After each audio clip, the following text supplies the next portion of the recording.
Welcome back everybody, semuanya di seluruh Indonesia. Kembali lagi dengan channel yang sangat fantastis dalam memberitakan hal-hal yang positif bagi Anda, hal-hal yang berguna, bermanfaat bagi Anda dibanding yang lain. Di channel ini, di video ini, saya ingin menjelaskan bahwa banyak sekali di luar sana, bahkan investor ternama di Indonesia yang sering mereka katakan seperti Warren Buffett ya juga mengatakan bahwa dalam satu podcast ya di YouTube juga dia mengatakan bahwa tidak mungkin Indonesia akan mengalami resesi di tahun depan. Jadi dia optimis bahwa kondisi ekonomi Indonesia baik-baik saja. Tidak ada resesi karena kita masih mendapatkan banyak sekali windfall ya dari keuntungan-keuntungan penerimaan negara dari maupun dari pihak swasta maupun negara dari ekspor batu bara, ekspor energi, ekspor minyak sawit dan lain-lain yang begitu komoditas kita banyak sekali diminta ya. Masalah tambang yang lainnya ya, mineral yang lainnya. Ekspor pokoknya ekspornya tinggi sekali kita. Jadi kita tidak mungkinlah kena resesi. Oke. Itu logika yang masih rendah kalau saya mengatakan bahwa kita itu ekspor. Oke, yang beli adalah negara Amerika Serikat, China, Uni Eropa. Itu negara-negara yang GDP-nya besar, yang mampu belanja barang-barang kita dibanding negara-negara berkembang yang lainnya.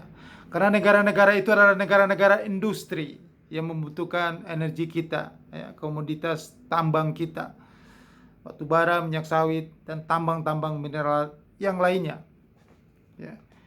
Sekarang jika mereka itu mengalami resesi, mereka mengalami penurunan ekonominya, daya belinya, ya, mengalami perlambatan ekonomi di tengah gencarnya tight money policy, ya, yang makin ketatnya membuat arus menarik arus modal uang itu masuk ke bank yang membuat likuiditas itu mengering. Dampaknya adalah resesi itu pasti akan dibuat terjadi. Karena sejarah ini akan diulang lagi yang 100 tahun lalu itu, yang tahun 1929. Resesi besar yang melanda Amerika Serikat, Great Depression yang terjadi 10 tahun. Sejarah berulang kembali di tahun 2022. Hampir 100 tahun. Terus yang sudah saya sampaikan di video-video saya sebelumnya bahwa kemiripan ini sama, sejarah berulang kembali ya. Setelah ada pandemik COVID-19 itu sama dengan pandemik flu Spanyol ya di tahun 1914 sampai 1918 ya. Perang Dunia Pertama terjadi setelah itu. Nah, setelah itu terjadi Great Depression. Nah, hal ini adalah yang mau didesain sama seperti 100 tahun yang lalu. Ini video ini saya sudah buat di awal tahun 2022. Ya, tentang akan sejak pecahnya perang Rusia Ukraina itu. Inilah yang saya katakan potensi akan terjadi perang dunia ketiga. Ya. Mengulang sejarah. Habis pandemik, ya, habis pandemik flu Spanyol terjadi perang dunia pertama, ini habis pandemik COVID-19.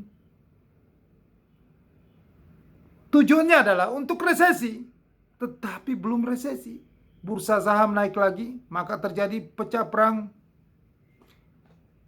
Percaya tidak percaya, sengaja tidak sengaja terjadi.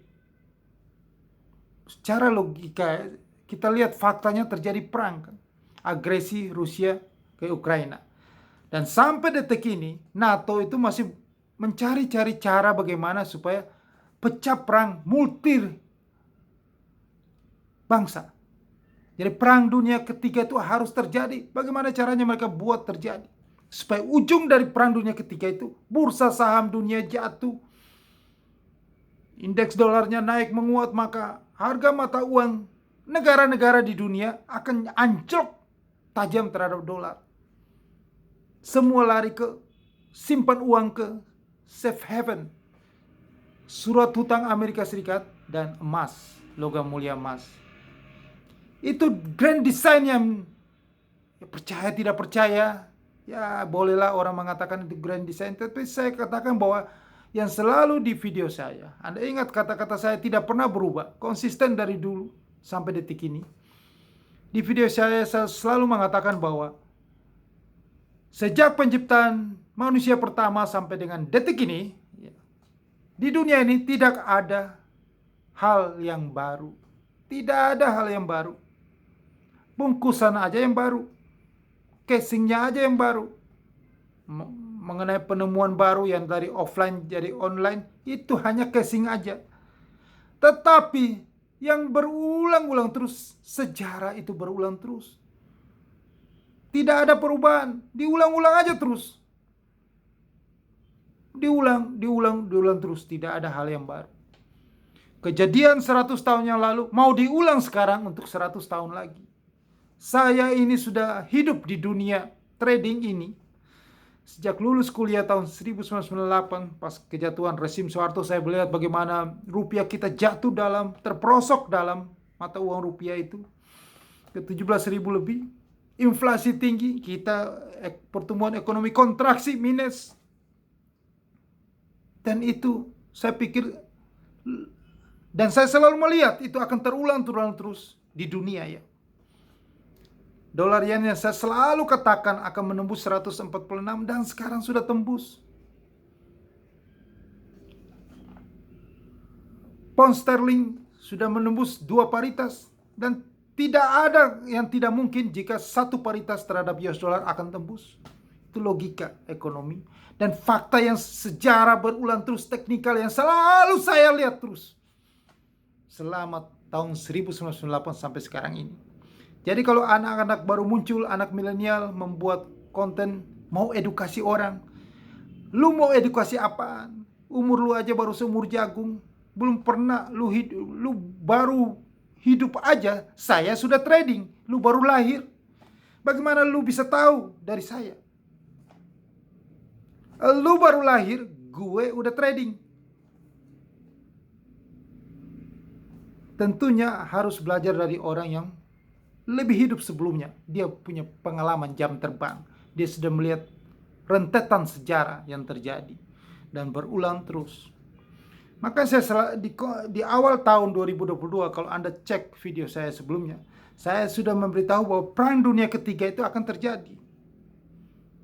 Itu pasti terjadi karena apa? Tujuan dari perang itu adalah membuat resesi ini terjadi. Itu fakta yang akan terjadi. Itu logika elit global yang akan terjadi. Yang Anda selalu katakan elit global, padahal Anda nggak tahu siapa itu elit global. Percaya tidak percaya, inilah yang akan terjadi nanti. Supaya resesi itu terjadi. Karena apa? Sekarang ini Anda lihat, bursa saham itu harganya. Kita tidak usah bicara Wall Street, Dow Jones, Nasdaq, dan lain-lain. Anda lihat aja di Bursa Efek Indonesia. Itu harga level 7.200, 7.100 itu bertahan lama. Sampai yang kata Warren Buffett Indonesia aja tidak percaya Indonesia terjadi resesi. Gara-gara dia melihat itu level indeks harga saham gabungan itu 7.000 anteng aja di situ. Supaya Anda tahu bahwa itu level konsolidasi. Untuk apa? Untuk jatuh dalam. Nah sekarang ini saya katakan apa? Kenapa saya bisa selalu mengatakan di video saya sebelumnya bahwa Argentina juara dunia. Dan saya mengatakan bahwa sehabis Piala Dunia bursa saham tidak akan naik. Bursa saham dunia tidak akan naik sehabis Piala Dunia 2022 ini. Dan Anda lihat setelah mulai tanggal 15 sampai dengan sekarang, mana ada bursa saham naik di seluruh dunia. Pelan-pelan turun. Karena ini sudah menuju karam, pelan-pelan turun. Lihat hari ini juga turun, walaupun ada berita positif pun supaya rupiah itu menguat ya, tetap turun saja. Naikin suku bunga, justru naikin suku bunga Bank Indonesia itu membuat indeks harga saham gabungan makin anjlok. Makin seret orang untuk membeli saham-saham. Lihat hari ini indeks harga saham gabungan itu saham-saham blue chip semuanya jatuh. Telkom, Bank Mandiri, BCA, Astra International, apalagi si makhluk nggak jelas GoTo, pasti anjlok semuanya. Ini fakta yang terjadi yang saya bicara. Fundamental. Anda tidak percaya dengan saya karena Anda pikir saya subscribernya sedikit. Tetapi saya lebih berpengalaman. Saya sudah hidup tahun 1998 di dunia keuangan ini. Yang bikin-bikin konten itu masih belum lahir dia. Kita sudah jatuh bangun melihat bursa saham, melihat fenomena yang terjadi saat ini. Maka saya katakan bahwa perang dunia ketiga itu pasti terjadi untuk membuat resesi besar itu terjadi di dunia.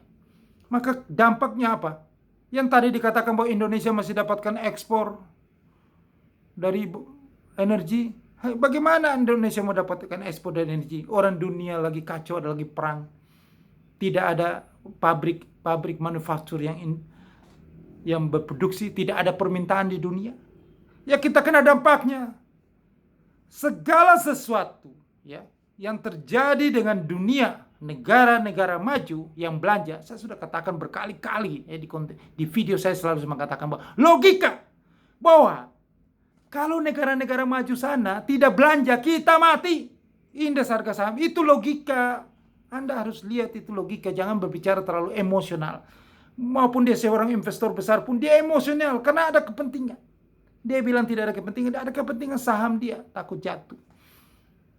Saya bicara apa adanya. Kita sudah mengalami hal seperti itu. Yang wajar-wajar saja, memang kondisi mau jatuh, ya jatuh.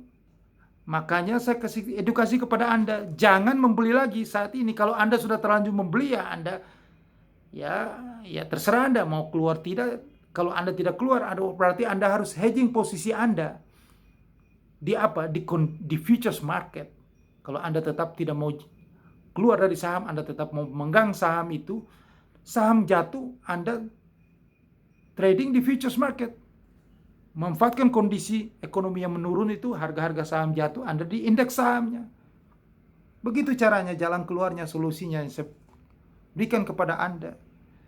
Tetapi kalau Anda mau keluar, cepat cut loss atau ambil keuntungan, profit taking, ya silakan. Tetapi yang baru masuk hari ini jangan. Karena kondisinya akan menurun. Itu edukasi kepada Anda. Logika ini pasti terjadi. Kenapa itu bisa terjadi? Ya, Anda lihat sendiri bahwa berita yang terjadi di dunia sana. Kita itu kalau bicara ekonomi, jangan kita bicara tentang keadaan kita di dalam negeri. Tetapi kita lihat bahwa dampak eksternal itu sangat besar dengan Indonesia. Karena kita ini utang luar negeri kita tinggi. Ya, bahwa negara kita akan kena dampak eksternal.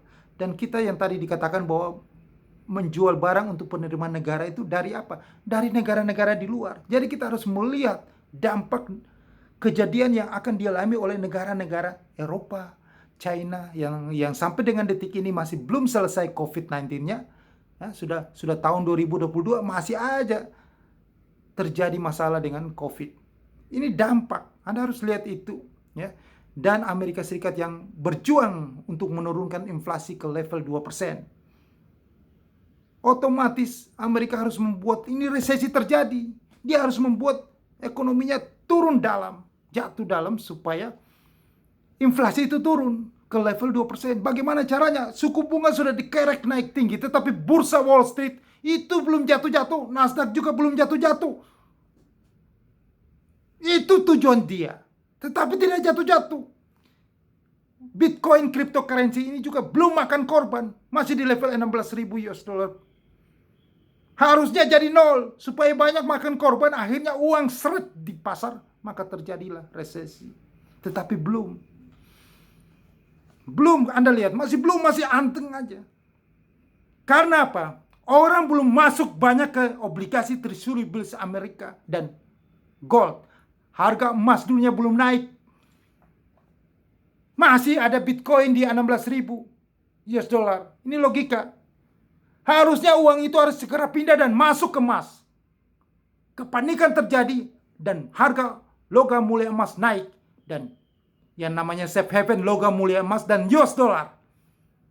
Surat utang obligasinya naik. Itu logika yang saya kasih tahu Tidak ada konten di seluruh dunia, bahkan di Indonesia, yang bicarakan bocoran ini. Cuman saya yang subscribernya sedikit, tetapi bermutu untuk Anda. Saya kasih tahu itu. Bocorannya satu, cara yang dipakai bagaimana mikir itu Joe Biden supaya segera resesi.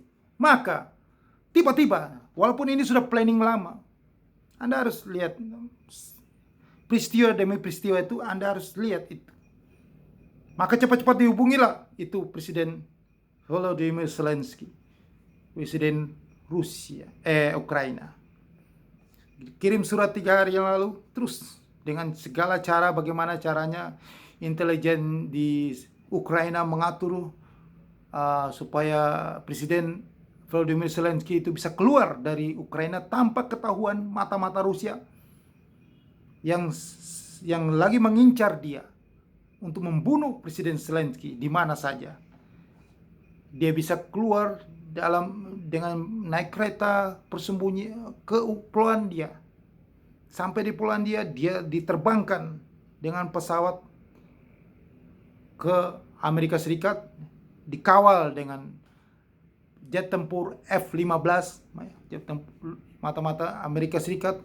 Sampai di Amerika Serikat, dikawal ketat dengan Secret Service-nya Amerika Serikat, sampai ketemu Presiden Joe Biden. Dan sampai ketemu Joe Biden membantu lagi paket, ya, untuk anggaran militernya ditambah 1,85 miliar US dollar, ya sekitar 28,7 triliun rupiah. Bantuan terbesar di tengah Amerika sendiri lagi kesulitan, lagi inflasi tinggi, tetapi menggelontorkan biaya tambahan. Ditambah dengan rudal-rudal misil balistik untuk menjatuhkan segala macam nuklir dari Rusia. Ya seperti itulah, senjata-senjata yang canggih diberikan. Kenapa harus begitu? Kenapa harus dilakukan seperti itu? Tentunya ada maksud dalam waktu dekat ini. Anda cerna sendiri apa yang saya sampaikan informasi ini. Dan juga ada data yang, jadi malah di samping itu juga negara-negara Eropa sudah was-was dengan krisis energi, ya, di musim dingin yang sudah mulai dekat, ya, sudah mau musim dingin, sudah mulai sampai Maret ini. Ini mengganggu stabilitas, ya, negara-negara tersebut. Ini malah petaka semuanya. Nah, ada data juga yang dilaporkan, ya, oleh Jaringan International Committee of the Fourth International ICFI di websitenya World Socialist website. Dalam perspektifnya mengatakan bahwa ada 3 negara yang sudah ditunjuk, yakni Amerika Serikat, Jerman, dan Jepang. Ketiga negara tersebut telah menyetujui anggaran militer yang sangat yang terbesar sepanjang, ya, jadi sejak Perang Dunia Kedua. Hati-hati. Ini terkait, ya, dengan kemungkinan ada eskalasi besar dalam persiapan konflik militer mereka dengan Rusia dan China. Ya. Nah, pekan lalu Senat dari Amerika Serikat memberikan suara yang sangat besar untuk menyetujui Undang-Undang Otorisasi Pertahanan Nasional atau NDAA. Itu senilai 858 miliar US dollar atau setara dengan 13.368 triliun rupiah anggaran militer. Anggaran yang lebih besar, ya. Jadi ini sudah lebih besar 45 miliar US dollar atau sudah lebih besar 701 triliun rupiah dari anggaran yang diminta oleh Gedung Putih dan Pentagon. Jadi ini sudah luar biasa, ya. Berkali lipat kenaikan anggaran yang diminta ini. Nah, anggaran ini meningkat 8% dari tahun lalu dan 30% lebih besar untuk pengeluaran militer selama jadi ini sudah lebih besar dari pengeluaran rumah tangga. Jadi selama ini sudah paling tinggi pengeluaran militer ini. Sedangkan kita lihat bahwa pengeluaran rumah tangga di Amerika itu pada umumnya mengalami penurunan pendapatannya. Jadi pendapatan realnya itu cuman sekitar 3% dalam 1 tahun ini. Nah, di tengah kondisi yang inflasi tinggi, yang daya beli menurun, konsumsi menurun, tetapi anggaran militernya dinaikkan setinggi, luar biasa fantastiknya untuk persiapan perang. Rencana undang-undang tersebut meningkat pendanaannya untuk setiap departemen militer dan program-program senjata yang dibuat. Nah, hal senada juga dilakukan oleh pemerintah Jepang. Strategi pertahanan nasional tahun ini, mereka menggunakan anggaran militer negara yang sangat besar. Mereka mengubah militernya menjadi kekuatan tempur yang sangat ofensif. Untuk pertama kalinya dalam sejarah, sejak Perang Dunia Kedua, Jepang akan mendapatkan rudal jarak jauh yang mampu menyerang Cina dalam serangan yang ofensif. Namun, hal ini ditentang.